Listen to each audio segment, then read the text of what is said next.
ఇంద్రాదేవి గారు వీరి కుమారుడు నందు కళ్యాణ్ గారు సమర్పించారు. వీరికి వీరి కుటుంబ సభ్యులకు పేరు పేరున వహించారు.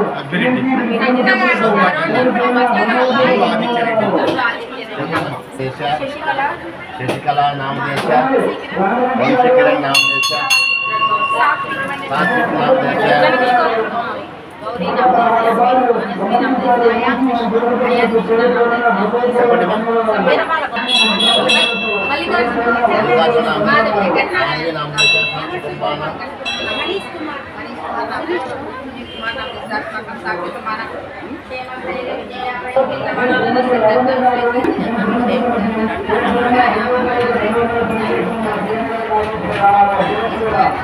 నేనే వస్తాను.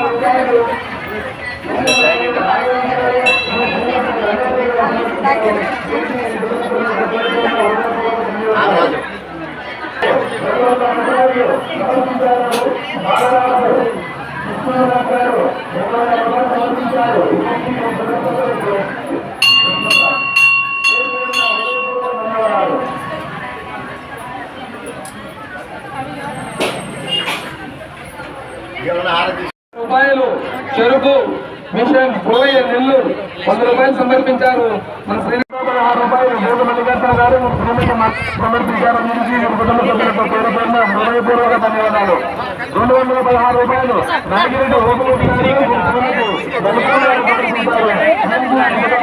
పేరు పేరున హృదయపూర్వక ధన్యవాదాలు.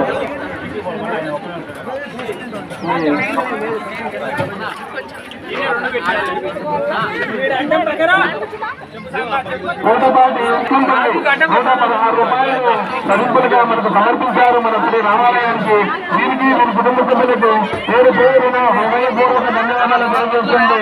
మన శ్రీనగర్ కాలనీ శ్రీ రామాలయం పట్నం వెంకటనారాయణ గారు వీరి పేద ప్రజలు చెప్పమన్నారు. 100 రూపాయలు సరుకులు 101 రూపాయలు సరుకులుగా మన శ్రీనగర్ కాలనీ రామాలయానికి సమర్పించారు. వీరికి కుటుంబ సభ్యులకు పేరు పేరు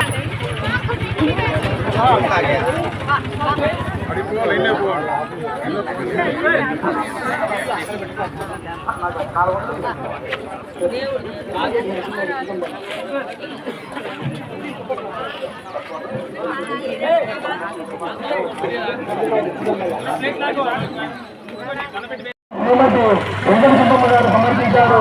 వీరికి వీరి కుటుంబ సభ్యులకి పేరు పేరున హృదయపూర్వక ధన్యవాదాలు గారు సమర్పించారు.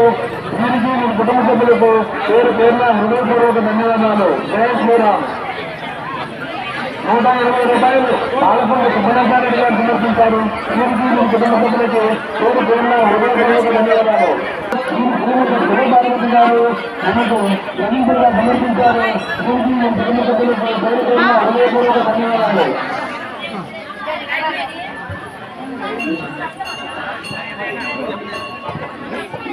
జయ శ్రీరామ్.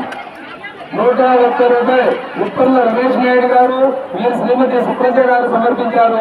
వీరికి వీరి కుటుంబ సభ్యులకి పేరు పేరున హృదయపూర్వక ధన్యవాదాలు.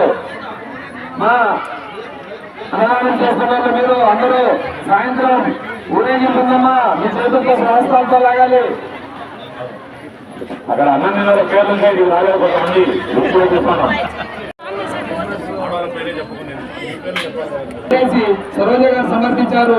వీరికి వీరి కుటుంబ సభ్యులకి ఇంకా ఎవరైనా ఇళ్లలో ఉండి వచ్చి ఓకేనా. జై శ్రీరామ్. జై శ్రీరామ్. మేము కడప నగరంలోని కుట్లంపల్లి రోడ్లో ఉన్నటువంటి శ్రీనగర్ కాలనీలో 7వ రోడ్డు దగ్గర శ్రీ రామాలయము పేరుతో దేవాలయాన్ని 2023 సంవత్సరంలో నిర్మించుకోవడం జరిగింది. 2024 సంవత్సరంలో మూల విరాట్తో పాటు విగ్రహ ప్రతిష్ఠ అనేది జరిగిన తర్వాత మొదటిసారిగా సీతారాముల కళ్యాణం అనేది జరిగింది. అప్పుడు వీధిలోని వారు, చుట్టుపక్కల వారు మరియు వారి బంధువుల ఊర్ల నుంచి అత్యధికంగా పాల్గొని ఆ సీతారాముల యొక్క కళ్యాణాన్ని జరిపించడం జరిగింది. ఆ తర్వాత ఇక్కడ గుడిలో ఏదైనా కోరుకుంటే కానీ, ఇక్కడ గుడిలో దర్శనం చేసుకుంటే కానీ మంచి జరుగుతుందనే ఉద్దేశంతో చాలామంది భక్తుల విశ్వాసం అనేది కలిగింది. అందులో భాగంగా నేను కూడా అందులో ఒకరిని. ఆ విశ్వాసంతో మళ్ళీ ఇప్పుడు 2025లో ప్రథమ వార్షికోత్సవం సందర్భంగా కేవలం ప్రథమ వార్షికోత్సవం అనే పేరుతో ఈరోజు సీతారాముల కళ్యాణం అనేది జరపడం జరిగింది. భక్తులు విరిగా పాల్గొనడము, ఇక్కడ జరిగే ఒక కార్యక్రమానికి చెప్పాలంటే దాతలే భక్తులు, భక్తులే దాతలుగా మారినారు. వచ్చిన ప్రతి ఒక్కరు ఇప్పుడు మీరు కూడా చూస్తున్నారు. వచ్చిన వాళ్ళు వచ్చేసి ఇక్కడ సదింపుల పేరుతో కూడా డబ్బులు ఇవ్వడము, ముందుగా వచ్చేసి ఇక్కడ భోజనాలకు సంబంధించి ఇక్కడ ఇప్పుడు ఈ పొద్దు ఎంతమంది తింటున్నారో అంతమందికి అజరత్తయ్య అని ఆర్ఎస్ఐ గారు ఆయన భోజనాలు కూడా పెట్టడం జరిగింది. ఇక్కడ కుల మతాలకు అతీతంగా ముస్లిమ్స్ కూడా ఇక్కడ వచ్చేసి చందాలు ఇవ్వడం కూడా జరుగుతూ ఉంది. ఇక్కడ వచ్చేసి ఉద్యోగస్తులు, ఉపాధ్యాయులు, తర్వాత వచ్చే నిరుద్యోగులు, తర్వాత పనిచేసేవారు, కార్మికులు ప్రతి ఒక్కరు కూడా ఈ గుడిలో భాగస్వామైనందుకు ఆ శ్రీరాముని యొక్క ఆశీస్సులు వారికి అందాలని మీ ద్వారా అందరికీ తెలియజేసుకుంటూ నమస్కారాలు తెలియజేస్తున్నాను. జై శ్రీరామ్. జై. నా పేరు లాయం యోగారాయల్. నేను అసిస్టెంట్ సబ్ ఇన్స్పెక్టర్గా పనిచేస్తున్నాను.